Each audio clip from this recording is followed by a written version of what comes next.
सीधा आपको देहरादून लिए चलते हैं। वित्त मंत्री प्रेमचंद अग्रवाल का भाषण शुरू हो चुका है। में देश के विकास हेतु चलाए जा रहे विभिन्न कार्यक्रमों और नीतियों को पूरी लगन के साथ उत्तराखंड में लागू करने का आदेश है। यह राज्य निर्माण की रजत जयंती के अवसर पर उत्तराखंड को देश का अग्रणी राज्य बनाने का आदेश है। यह अवसर माननीय प्रधानमंत्री जी की प्रेरणा से इस दशक को उत्तराखंड का दशक बनाने की ओर एक और कदम है। अध्यक्ष जी, आजादी के अमृत महोत्सव वर्ष में प्रस्तुत होने वाला यह आय व्यय नए विचारों का, नए संकल्पों का, आत्मनिर्भरता का, स्वास्थ्य सपनों को पूरा करने का, विकास की ओर, सेवा सुशासन तथा गरीब कल्याण का जीवंत दस्तावेज है। अर्थशास्त्र में संतुलित बजट उसे कहते हैं जिसमें व्यय और राजस्व प्राप्ति बराबर हो। वित्त वर्ष 2022-23 का बजट एक अलग मायने में संतुलित है। इसमें परंपरा और विज्ञान का, पर्यावरण और विकास का, राजस्व और पूंजीगत व्यय का तथा असीमित आवश्यकता व सीमित संसाधनों के मध्य संतुलन है। इसमें मौजूदा समय की आवश्यकता को भविष्य की दृष्टि से संतुलित करने का विनम्र प्रयास है।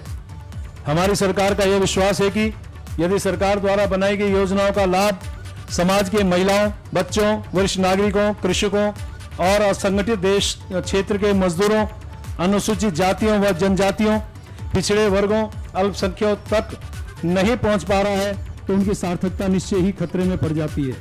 इसलिए इस बजट में न केवल यथोचित प्रावधान किए गए हैं, अपितु ससमय सर्विस डिलीवरी को भी ध्यान में रखा गया है।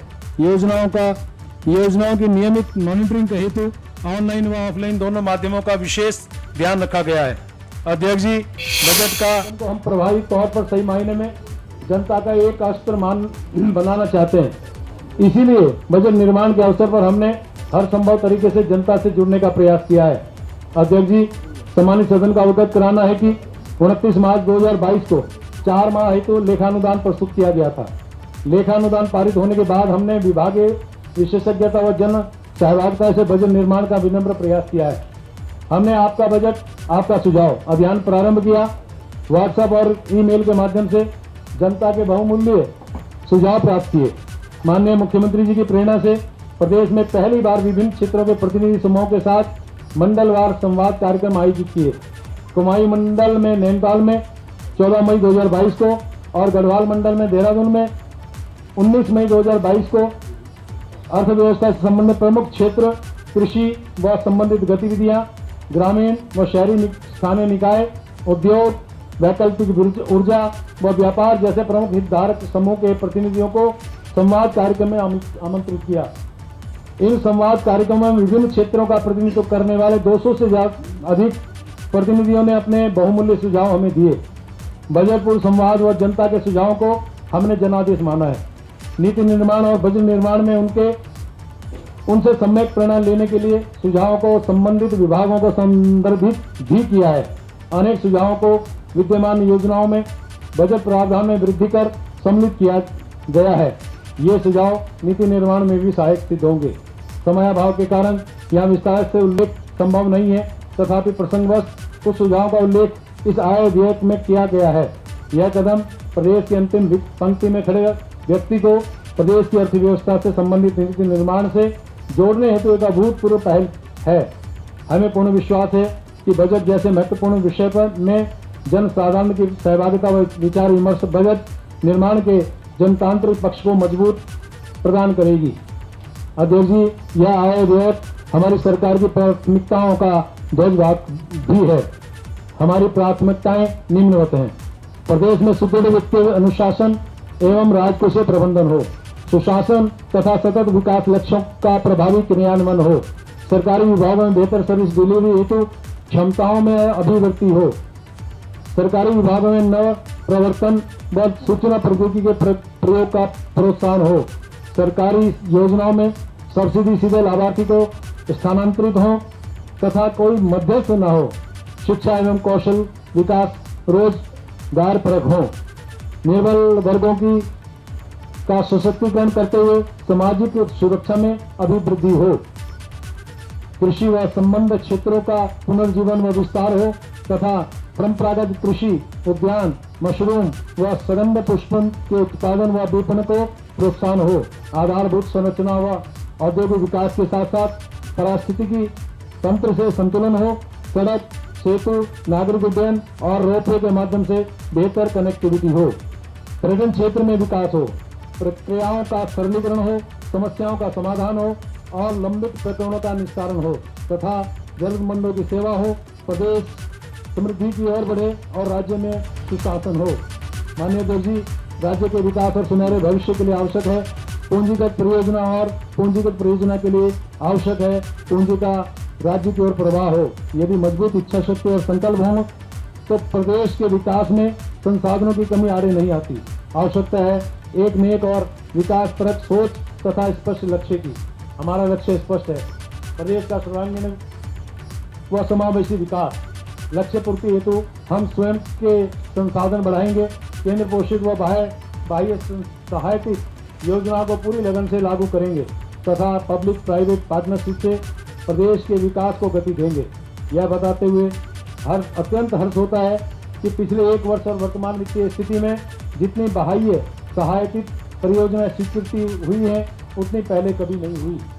मैं ऐसी कुछ ही योजनाओं का उल्लेख यहाँ कर रहा हूँ।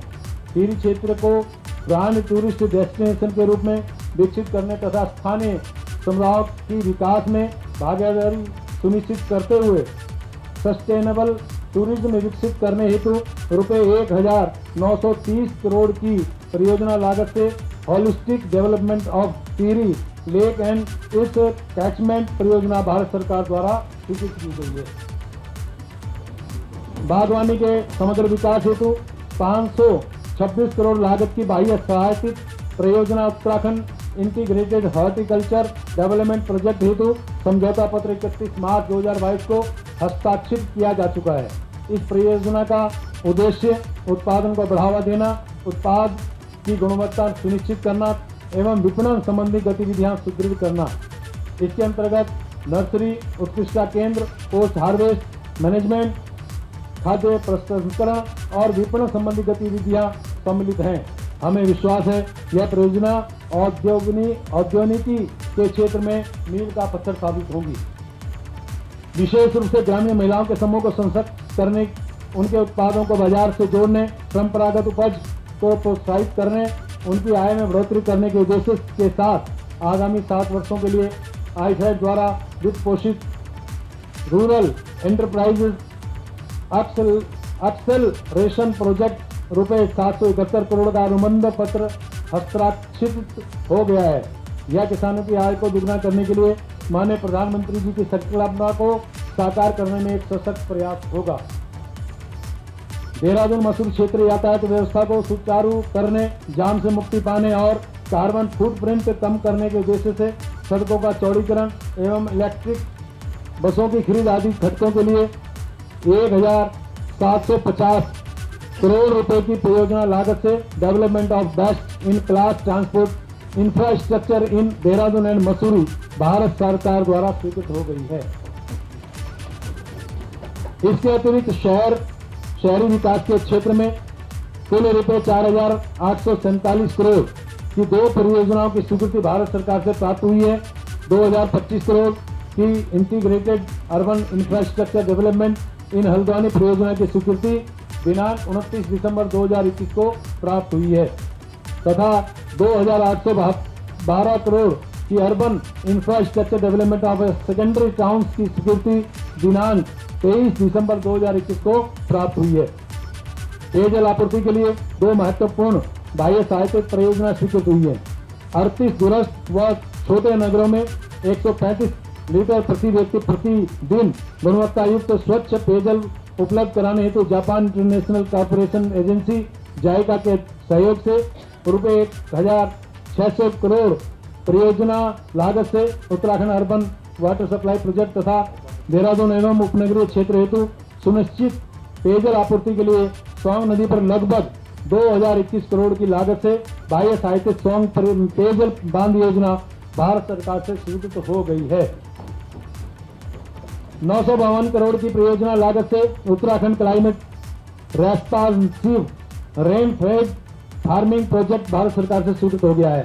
माननीय अध्यक्ष जी, स्पष्ट है कि अप्रैल 2021 से 31 मई 2022 तक लगभग 14,387 करोड़ की बाह्य सहायता परियोजना की सौगात केंद्र सरकार ने हमको दी है। यही नहीं, विगत 5 वर्षों में विभिन्न केंद्र पोषित योजनाओं व अनुदानों के माध्यम से हमें महत्वपूर्ण सहायता भी प्राप्त हुई है। महालेखाकार से प्राप्त आंकड़ों के अनुसार 2012-13 से 2016-17 तक की अवधि के में कुल 28,075.88 करोड़ रुपए का अनुदान भारत सरकार से प्राप्त हुआ था। इस प्रकार इन 5 वर्षों में भारत सरकार से प्राप्त वार्षिक अनुदान का औसत रुपये 5,615 करोड़ 18 लाख था। 2017-18 से 2021-22 तक 55,841.03 करोड़ का अनुदान प्राप्त हुआ था। इस प्रकार औसत वार्षिक अनुदान रुपये 11,168.21 करोड़ रहा है। निश्चित ही यह डबल इंजन की सरकार का ही कारण संभव हुआ है। महालेखाकार से प्राप्त आंकड़ों के अनुसार 2012-13 से 2016-17 तक की अवधि में कुल पूंजीगत प्रव्यय 21,364 करोड़ था, जबकि 2017-18 से 2020-21 तक 4 वर्षों में ही 24,052 करोड़ का पूंजीगत प्रव्यय हो गया था। यदि वित्तीय वर्ष 2021-22 के संशोधित अनुमान रुपये 7,112 करोड़ को सम्मिलित किया जाए तो 2017-18 से 2021-22 के 5 वर्षों में कुल रुपये 31,164 करोड़ का पूंजीगत व्यय प्रव्यय हुआ है। इस प्रकार 2012-13 से 2016-17 की तुलना में 2017-18 से 2021-22 तक की अवधि में 45.87% की वृद्धि हुई है। यह पूंजीगत परिसंपत्तियों के सर्जन के लिए और राज्य के भविष्य के लिए हमारी प्रतिबद्धता को दर्शाता है। भारत सरकार द्वारा अवसंरचना के विकास के लिए इस वित्तीय वर्ष में 894 करोड़ का पूंजीगत सहायता स्वीकृत की गई है। इसके अतिरिक्त कुछ अन्य घटकों से सशर्त पूंजीगत सहायता मिलने की संभावना है। इस योजना के अंतर्गत लोक निर्माण, ऊर्जा, पर्यटन, शहरी विकास, आवास, स्वास्थ्य, शिक्षा, चिकित्सा शिक्षा, युवा कल्याण आदि अनेकों विभागों की परियोजनाएं आच्छादित की जा रही हैं। हमारे राज्य के सुनहरे भविष्य के लिए यह योजना एक संजीवनी बनकर आई है। इसीलिए हमारी सरकार की शीर्ष प्राथमिकता है कि समयबद्ध तरीके से योजना का पूर्ण पालन किया जा सके। माननीय अध्यक्ष जी, वर्ष 2022-23 के आय व्यय से सम्मानित सदन को अवगत कराने से पूर्व मैं किसानों, उद्यमियों, व्यवसायियों, शिक्षकों, चिकित्सकों, माताओं, बहनों व युवाओं को ये पंक्तियां समर्पित करता हूँ। वो खून पसीने की स्याही से सबकी किस्मत लिखते हैं, उस फौलादी नींव पर हम विकास पथ पर बढ़ते हैं, हम विकास पथ पर बढ़ते हैं। अब मैं 2022 के आय व्यय से सदन को अवगत कराना चाहूँगा। नियोजन, वित्त और प्रशासन। माननीय अध्यक्ष जी, समुचित नियोजन के बिना विकास के लक्ष्यों को प्राप्त नहीं किया जा सकता है। यह आवश्यक है कि राज्य में संचालित योजनाओं का समुचित अनुवेक्षण हो, संसाधनों की अभिवृद्धि के अनवरत प्रयास हो, मितव्ययता हो, समुचित कानून व्यवस्था हो तथा नवाचार व नवीन प्रौद्योगिकी को निरंतर बढ़ावा मिले। ई गवर्नेंस प्रणाली के अंतर्गत राज्य में विभिन्न विभागों में संचालित परियोजनावार कार्यक्रमों की वित्तीय एवं भौतिक प्रगति की ऑनलाइन पोर्टल ई आकलन से समीक्षा की जा रही है। प्रदेश में 5 करोड़ से ऊपर की परियोजनाओं की ऑनलाइन मॉनिटरिंग हेतु एक कैपिटल डैशबोर्ड तैयार किया गया है। प्रदेश में संचालित की जा रही बाह्य सहायतित परियोजना के ऑनलाइन अनुसरण हेतु EAP डैशबोर्ड तैयार किया गया है। राज्य योजना आयोग की वेबसाइट www.spc.uk.gov.in के माध्यम से बेस्ट प्रैक्टिसेस आमंत्रित किए जाने की सुविधा प्रारंभ की गई है। वैश्विक वित्तीय परिदृश्य में राज्य के अधिकारियों कर्मचारियों को प्रशिक्षण प्रदान करने व उनके कौशल विकास के लिए पंडित दीनदयाल उपाध्याय वित्तीय प्रशासन प्रशिक्षण एवं शोध संस्थान उत्तराखंड द्वारा देश की कई नामी संस्थानों के साथ पहली बार मेमोरेंडम ऑफ अंडरस्टैंडिंग हस्ताक्षरित किया गया है।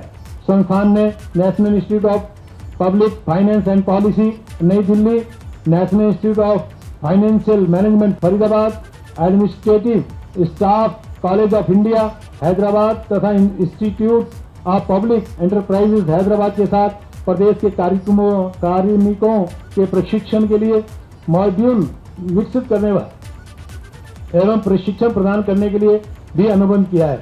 वित्तीय वर्ष 2022-23 में संस्थान द्वारा 2200 कार्मिकों को प्रशिक्षण देने का लक्ष्य रखा है। माननीय अध्यक्ष जी, राजस्व अभिवृद्धि के परिप्रेक्ष्य में राज्य कर विभाग के तत्वावधान में विभिन्न नवाचारी प्रयास किए जा रहे हैं, जिसमें सूचना प्रौद्योगिकी का अधिकतम प्रयोग किया जाना प्रस्तावित है। एक विवेकपूर्ण इलेक्ट्रॉनिक निगरानी प्रणाली के माध्यम से संभावित करामचन टैक्स इवेजन के जोखिमों को कम किया जा सकता है। इस परिप्रेक्ष्य में करामचन को रोकने तथा प्रवर्तन इकाइयों की प्रभावी मॉनिटरिंग किए जाने हेतु मुख्यालय पर कंट्रोल रूम का गठन किया जाना प्रस्तावित है। ई वे बिल प्रणाली के विश्लेषण को प्रभावी बनाए जाने हेतु राज्य सरकार पर automated number plate recognition system परियोजना के माध्यम से video analytics and image processing के द्वारा सूचनाओं का डाटाबेस तैयार किए जाने का कार्य प्रस्तावित है। जीएसटी के उपभोग आधारित कर प्रणाली होने के कारण उत्तराखंड राज्य के उपभोग स्वरूप का अध्ययन किया जाना प्रस्तावित है, ताकि तदनुरूप राजस्व अभिवृद्धि हेतु कार्यनीति बनाई जा सके।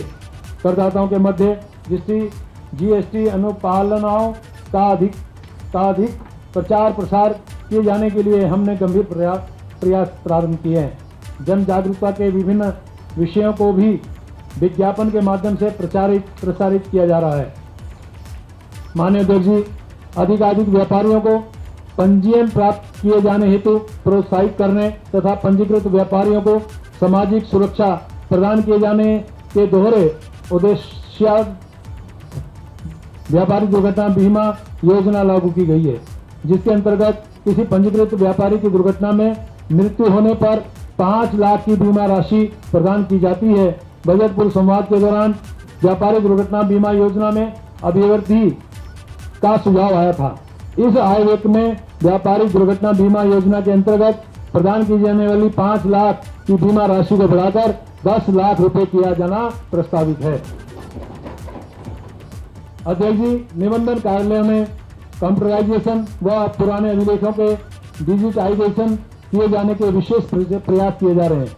आम जनता की सुविधा हेतु व कार्य प्रणाली सरल बनाते हुए संपत्तियों के मूल्यांकन हेतु प्रवृत्त सर्कुलर दरों को ऑनलाइन प्रदर्शित किए जाने हेतु GIS एप्लीकेशन प्रणाली को अपग्रेड कर और अधिक प्रभावी बनाया जा रहा है। इससे आमजन को संपत्ति के स्थान के अनुसार सर्किल दर पर उसका मूल्यांकन करना अधिक सुविधाजनक होगा। निबंधन कार्यालय में ऑथेंटिकेशन EKYC व वर्चुअल प्रेजेंस के माध्यम से कार्य संचालित कराने के उद्देश्य से सूचना प्रौद्योगिकी व्यवस्थापना को सुदृढ़ करने से संबंधित सुधार किए जाने प्रस्तावित हैं। वित्तीय वर्ष 2022-23 के आय व्यय में इस योजना हेतु यथोचित प्रावधान किया गया है। माननीय अध्यक्ष जी, शासकीय कार्य को पूर्णतः पेपरलेस करने की कार्यवाही गतिमान है, जिसके अंतर्गत 31 मई 2022 तक लगभग 2646 आहरण वितरण कार्यालयों द्वारा 75,500 कार्मिकों तथा 1,19,000 पेंशनरों के कुल 53 लाख पृष्ठों को डिजिटाइज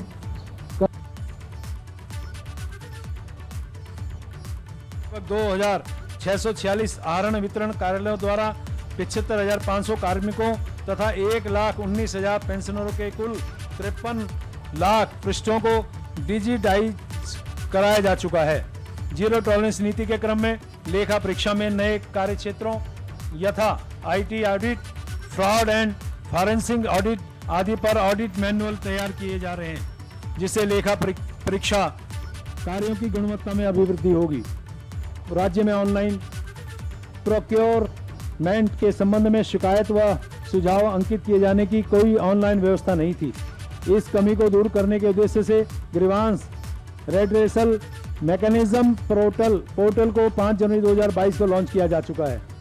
जीरो टॉलरेंस के सूत्र वाक्य का यह एक जीवंत दस्तावेज है। माननीय अध्यक्षा जी, सुशासन हमारी शीर्ष प्राथमिकता है। इसलिए तो हमारी संवेदनशील सरकार ग्रास रूट लेवल पर कानून व्यवस्था को सुदृढ़ करने के लिए प्रतिबद्ध है। इसी क्रम में प्रयुक्त क्षेत्रों में विषम परिस्थितियों में कार्य कर रहे राजस्व पुलिस का सुदृढ़ीकरण हेतु समस्त 1216 पटवारियों को पुलिस कार्यों के निर्वहन हेतु मोटरसाइकिल प्रदान करने के लिए इस आय व्यय में 9.75 करोड़ का प्रावधान किया गया है। सबका साथ, सबका विकास, सबका विश्वास और सबका प्रयास, ये एक नारा नहीं, अभी तो हमारी सरकार का एक जीवन प्रणाली है और हमारी कार्य संस्कृति है। देश और दुनिया में हमारे राज्य की सांस्कृतिक आध्यात्मिक पहचान है। हम एक ऐसी व्यवस्था बनाना चाहते हैं जिसमें भेदभाव की कोई जगह ना हो, जो समानता और सामाजिक बुनियादों पर मजबूती के साथ खड़ी हो और जो प्रगतिशील हो। राज्य में सभी वर्ग के लोगों को समान अधिकार, सामाजिक सद्भाव व लैंगिक न्याय को बढ़ावा देने के लिए हमारी सरकार प्रयत्नशील है। हमारी सरकार ने विवाह, तलाक, संपत्ति के अधिकार, उत्तराधिकार से संबंधित लागू कानून, विरासत, गोद लेने, रखरखाव, संरक्षकता इत्यादि एवं समान नागरिक आचार संहिता के परीक्षण एवं क्रियान्वयन हेतु विशेषज्ञ समिति का गठन किया है। इस हेतु आय व्यय में नई मांग के माध्यम से 5 करोड़ का प्रावधान किया गया है। कृषि एवं सहायक गतिविधियां, अध्यक्ष जी, ये हमारा पथ और हम प्रतिबद्ध यूं स्वयं को झोंक देंगे और क्या उसरों में हम उम्मीदें रोक देंगे। जनता के सुझाव व बजट पूर्व संवाद में अनेक सुझाव कृषि व सहायक गतिविधियों को लेकर भी प्राप्त हुए थे। किसानों के उत्पादों की जंगली जानवरों से सुरक्षा तथा उनके उत्पादों के लिए बाजार उपलब्ध कराना हमारी शीर्ष प्राथमिकता है। हम अपने कृषक भाई बहनों की पीड़ा को समझते हैं, इसीलिए इस आय व्यय में यथासंभव यथोचित प्रावधान करने का बिना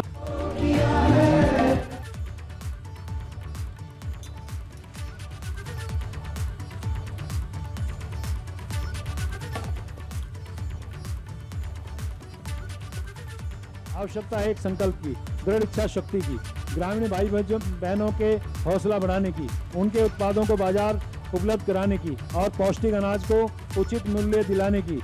इस संबंध में बजट पूर्व संवाद एवं आपका बजट आपका सुझाव कार्यक्रम में जनता की ओर से सुझाव प्राप्त हुए थे। सदन को अवगत कराते हुए हर्ष हो रहा है कि स्थानीय फसलों का प्रोत्साहन कार्यक्रम की इस नई मांग के माध्यम से वित्तीय वर्ष 2022-23 के आय व्यय में योजना हेतु धनराशि 7.5 करोड़ का प्रावधान किया गया है। प्रदेश में जैविक कृषि अधिनियम लागू किया गया है। गत 5 वर्षों में जैविक कृषि के क्षेत्र में निरंतर वृद्धि हुई है, जो वर्तमान में बढ़कर 2,15,000 हेक्टेयर हो गई है। यह कुल कृषि क्षेत्रफल का लगभग 34% है। विभिन्न योजनाओं के अंतर्गत 4,485 जैविक क्लस्टर भी संचालित किए जा रहे हैं। स्थानीय स्तर पर जैविक उत्पादों के विपणन हेतु जैविक आउटलेट भी स्थापित किए जा रहे हैं।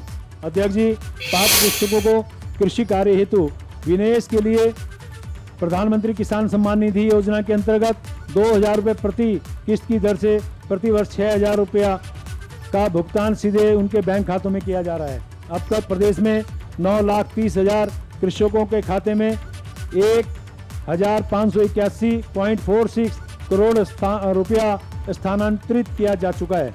कृषि ऋण उपलब्ध कराने के उद्देश्य से अब तक हमारे प्रदेश में 5,73,000 कृषकों को किसान क्रेडिट कार्ड भी उपलब्ध कराए जा चुके हैं।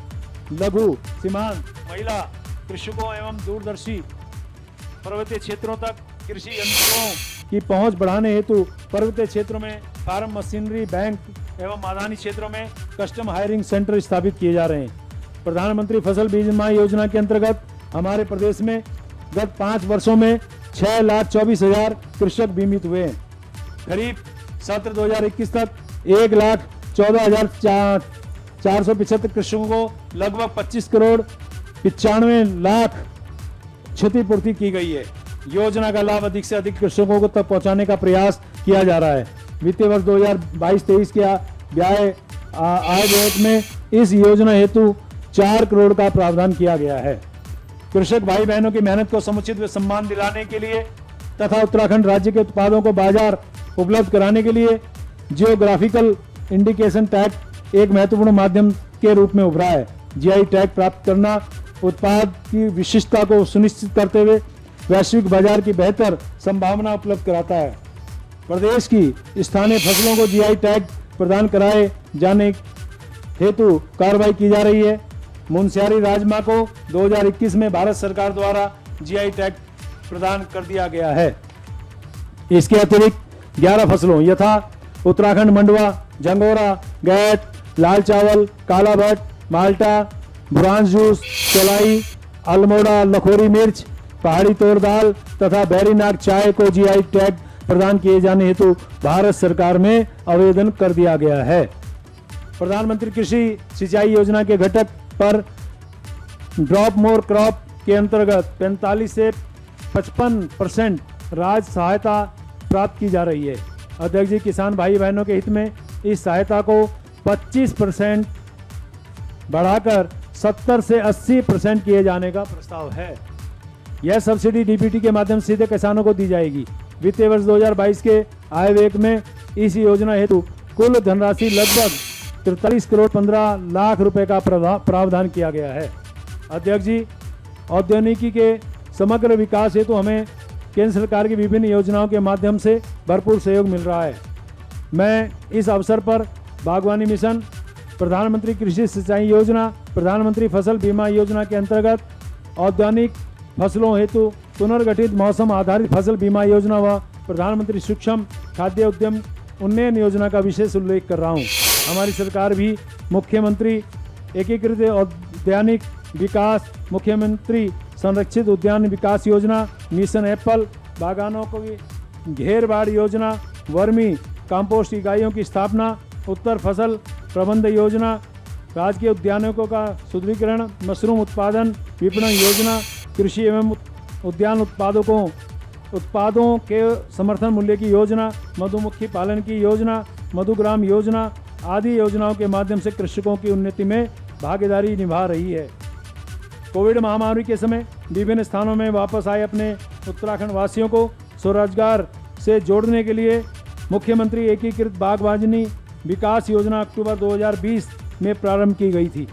इस योजना के अंतर्गत वित्तीय वर्ष 2021-22 में कृषकों को 50% अनुदान पर 1,12,000 फल पौध, 3,652 क्विंटल सब्जी बीज, 1,796 क्विंटल मसाला बीज तथा 60% अनुदान पर 27,972 किलोग्राम कीट व्याधिनाशक दवाएं उपलब्ध कराई गई हैं। साथ ही एक रेफ्रिजरेटेड वैन व 2 कुल हाउस स्वीकृत किए गए हैं। योजना अंतर्गत कुल 53,265 कृषकों को लाभान्वित किया गया है। वित्तीय वर्ष 2022-23 के आय व्यय में इस योजना हेतु धनराशि 17 करोड़ का प्रावधान किया गया है। किसान भाई बहनों के हित की रक्षा के लिए उत्तराखंड फल पौधशाला नियमावली 7 जनवरी 2020 को प्रख्यापित की गई है। इस नियमावली से विश्वसनीय एवं गुणवत्ता युक्त रोपण सामग्री कृषकों को उपलब्ध हो सकेगी।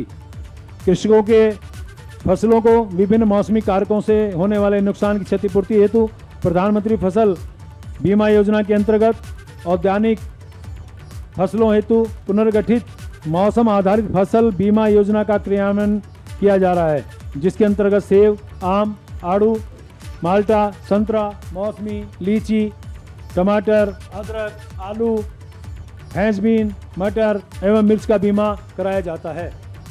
क्लाइमेट स्मार्ट इरिगेशन सिस्टम के माध्यम से मृदा के पोषक तत्वों के संरक्षण, सिंचन क्षमता में वृद्धि व उत्पाद की गुणवत्ता में वृद्धि करने की कार्रवाई गतिमान है। आराकोट में सेब भंडारण हेतु 1,000 मेट्रिक टन क्षमता का कंट्रोल्ड एटमॉस्फेरिक स्टोर निर्माण कार्य प्रगति पर है। हमारे उद्यान नए पर्यटन स्थल के रूप में विकसित हो रहे हैं। राज्य में स्थापित राज्य उद्यान चौबटिया, रामगढ़ व धनोल्टी को हार्टी टूरिज्म के रूप में विकसित किया जा रहा है। वित्तीय वर्ष 2022-23 के आय व्यय में औद्यानिकी विकास हेतु राजस्व मद में कुल राशि 501.37 करोड़ तथा पूंजीगत मद में 36.1 करोड़ का प्रावधान किया गया है। माननीय अध्यक्ष जी, हमारी सरकार प्रदेश में चाय के उत्पादन के लिए प्रयत्नशील है। चाय विकास बोर्ड द्वारा 1,423 हेक्टेयर क्षेत्रफल में चाय बागानों का रखरखाव किया जा रहा है। पूर्व में स्थापित चाय बागान घोड़ाखाल, चंपावत, नोटी को जैविक चाय बागानों के रूप में परिवर्तित किया जा चुका है। चाय बागान धौला देवी, डीडी हाट, मुंशियारी, बीताल घाट को जैविक चाय बागानों में परिवर्तित करने की कार्रवाई प्रारंभ की जा चुकी है एवं चाय बागानों को टी टूरिज्म के रूप में विकसित किया जा रहा है। वित्तीय वर्ष 2022-23 के आय व्यय में चाय विकास योजना हेतु कुल धनराशि 18.4 करोड़ का प्रावधान किया गया है।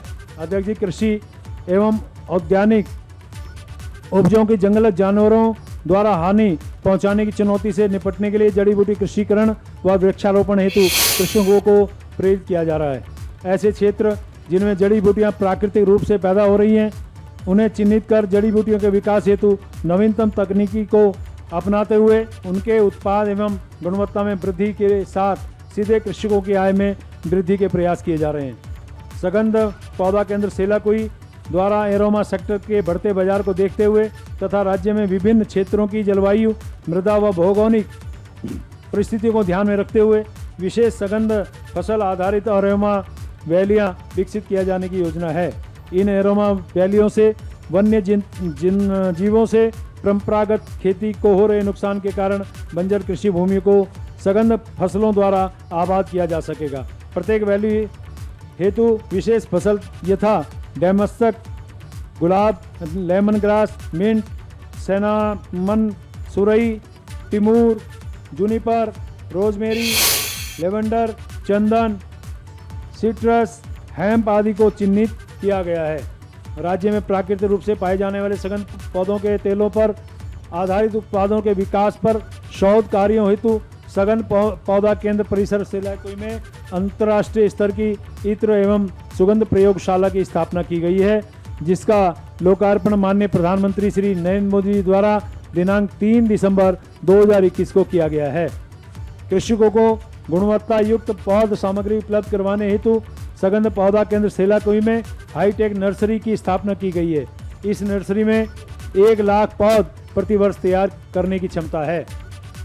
अध्यक्ष जी, प्रदेश की आर्थिकी में सगंध पौधा किसान भाई बहनों के लिए नई उम्मीद बनकर आया है। इस आलोक में सगंध पौधा केंद्र के 2 क्षेत्रीय कार्यालय खोले जाने के प्रस्ताव हैं। गढ़वाल क्षेत्र में भरसार एवं कुमायूं क्षेत्र में चौबटिया में ये केंद्र खोले जाएंगे। अध्यक्ष जी, बजट पूर्व संवाद व जनता के सुझाव के क्रम में अवगत कराना है कि राज्य के भूमिहीन किसानों, काश्तकारों एवं नव युवाओं को मशरूम उत्पादन से जोड़ने हेतु विशेष बल दिया जा रहा है, जिसके अंतर्गत मुख्य रूप से बटन, ढींगरी, शिटाको, गैनोड्रमा इत्यादि प्रजातियों का बढ़ावा दिया जा रहा है। हम प्रदेश में मशरूम और औषधीय मशरूम के उत्पादन को प्रोत्साहित करने के लिए प्रतिबद्ध हैं।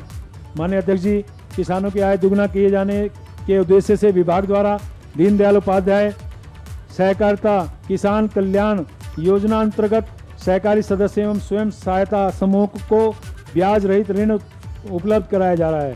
वित्तीय वर्ष 2021-22 में योजना अंतर्गत मार्च 2022 तक कुल 1,21,056 लाभार्थियों को रुपये 804.76 करोड़ का ब्याज रहित ऋण उपलब्ध कराया गया है, जिसके सापेक्ष इस वित्तीय वर्ष में राज्य सरकार द्वारा कुल 47 करोड़ की धनराशि ब्याज प्रतिपूर्ति के रूप में संबंधित लाभार्थियों के खाते में जमा की गई।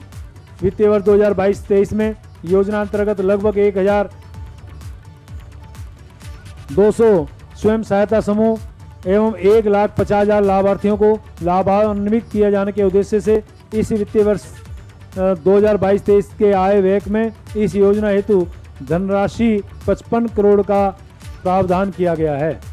राज्य के सहकारी विकास निगम के सहयोग से उत्तराखंड राज्य समेकित सहकारी विकास परियोजना का संचालन किया जा रहा है, जिसके अंतर्गत राज्य के 10,000 भेड़ बकरी पालकों को 250 से अधिक प्राथमिक सहकारी समितियों का क्लस्टर आधारित गठन किया गया है, जिसमें लगभग 5,000 महिला सदस्य हैं। योजना अंतर्गत फेडरेशन एवं लाभार्थी के मध्य कॉन्ट्रेक्चुअल फार्मिंग एवं एंड बाय बैंक का अनुबंध किया गया है तथा भेड़ बकरियों के शारीरिक भाव में वैज्ञानिक पशु पोषण के माध्यम से वृद्धि किया जा रहा है एवं उच्च गुणवत्ता के स्वच्छ हिमालय गोट मीट को उपभोक्ताओं को उपलब्ध कराया जा रहा है। देश में टेक्सटाइल एंड वुलन इंडस्ट्री में महीन ऊन एवं लंबे फाइबर की मांग है। ऊन उद्योग की इस मांग को पूरा करने के लिए देश में मुख्यतः ऑस्ट्रेलिया व न्यूजीलैंड से महीन ऊन आयात किया जाता है। इस आलोक में प्रदेश के भेड़ बकरी पालकों की आर्थिकी को मजबूत करने के उद्देश्य से दिसंबर 2019 में उच्च गुणवत्ता की 240 ऑस्ट्रेलियन मैरिनो भेड़ें आयात की गई। आयातित भेड़ों से नैसर्गिक प्रजनन तथा कृत्रिम गर्भाधान के माध्यम से वर्तमान तक लगभग 1500 उच्च गुणवत्ता की pure line merino and cross breed merino संतति प्राप्त हुई है। इसका उपयोग राज्य के भेड़ पालकों की भेड़ों में ऊन उत्पादन व मांस उत्पादन में वृद्धि करते हुए भेड़ पालकों की आजीविका संवर्धन करने में किया जा रहा है। यह प्रयास देश एवं प्रदेश को ऊन उत्पादन में आत्मनिर्भर बनाने में मील का पत्थर साबित होगा। भेड़ों के साथ साथ बकरियों में भी नस्ल सुधार हेतु अति हिमीकृत वीर्य उत्पादन एवं कृत्रिम गर्भाधान प्रयोगशाला का निर्माण किया गया है, जिसके माध्यम से आयातित ऑस्ट्रेलियन मैरिन भेड़ों व उच्च गुणवत्ता के बकरों के वीर्य से राज्य में व्यापक स्तर पर नस्ल सुधार कार्यक्रम संचालित किया जाएगा। माननीय अध्यक्ष जी, दूरस्थ ग्रामीण पर्वतीय क्षेत्रों में महिलाओं को विषम भौगोलिक परिस्थितियों में जंगल में चारा एकत्रित करने जाना पड़ता है। इनमें न केवल अत्यधिक समय लगता है, अपितु दुर्घटना होने व जंगली जानवर से जान का खतरा भी है। एक संवेदनशील सरकार का परिचय देते हुए हमारी सरकार ने वर्ष 2021-22 में मुख्यमंत्री घरसियारी कल्याण योजना को 4 पर्वतीय जनपदों में प्रारंभ किया। मुझे यह बताते हुए हर्ष हो रहा है कि इस महत्वपूर्ण योजना का विस्तार इस वित्तीय वर्ष में सभी 9 पर्वतीय जनपदों में किया जा रहा है। यह आय हेतु आवश्यक प्रावधान किए गए हैं। पशु प्रजनन फार्म कालसी में राष्ट्रीय गोकुल मिशन योजना अंतर्गत देशी नस्ल की गायों के सेंटर ऑफ एक्सीलेंस की स्थापना इसी वर्ष जनवरी माह में की गई है, जिसमें रेड संधि, साहिवाल एवं गिर नस्ल की पशुओं का संरक्षण एवं संवर्धन भ्रूण प्रत्यारोपण तकनीक के माध्यम से किया जा रहा है। प्रक्षेत्र पर देशी नस्ल की गायों में एवं पिकअप इन विट्रो फर्टिलाइजेशन एवं फील्ड एम्ब्रियो ट्रांसफर की स्थापना के अंतर्गत वर्तमान तक 472 उत्कृष्ट नस्ल की संस्तति प्रक्षेत्र एवं पशुपालक के द्वार पर उत्पन्न हो चुके हैं। पशुधन बीमा योजना अंतर्गत वर्ष 2016-17 तक 24,682 पशु बीमित किए गए थे, जिनमें 9 गुना वृद्धि करते हुए 2,25,882 पशुओं को बीमित किया जा चुका है। राज्य में स्थापित देश की प्रथम राजकीय लिंग वर्गीकृत वीर्य उत्पादन प्रयोगशाला द्वारा वर्ष 2019 से लिंग वर्गीकृत वीर्य का उत्पादन प्रारंभ किया गया है, जिनमें अभी तक 7,36,000 वीर्य स्ट्रा उत्पादन किया गया है। लिंग वर्गीकृत वीर्य से कृत्रिम गर्भाधान से 90% से अधिक बच्चियां उत्पादित हो रही हैं, जो न केवल पशुपालकों की आय दुगनी करने में सहायक होगा, अपितु आवारा पशुओं की संख्या में नियंत्रण लाने में भी सहायक सिद्ध होगा। हमारी सरकार की मंशा यह है कि आगामी 5 वर्ष के कार्यकाल में चरणबद्ध तरीके से लिंग वर्गीकृत वीर्य के माध्यम से कृत्रिम गर्भाधान कार्यक्रम को 100% तक विस्तार किया जाएगा। इस आय व्यय में इस हेतु 15 करोड़ का प्रावधान किया गया है। पशुओं की पहचान हेतु वर्ष 2016-17 तक पंजीकृत 73,379 पशुओं के सापेक्ष लगभग 32 गुना अधिक गाय एवं भैंसों की टैगिंग करते हुए वर्ष 2021-22 तक 23,72,669 इनाफ पोर्टल पर पंजीकरण 63,000 करोड़ का बजट उत्तराखंड का प्रस्तुत कर दिया है वित्त मंत्री प्रेमचंद्र अग्रवाल ने, और अभी भी उनका बजट भाषण चल रहा है और कुछ बातों पर विशेष फोकस है।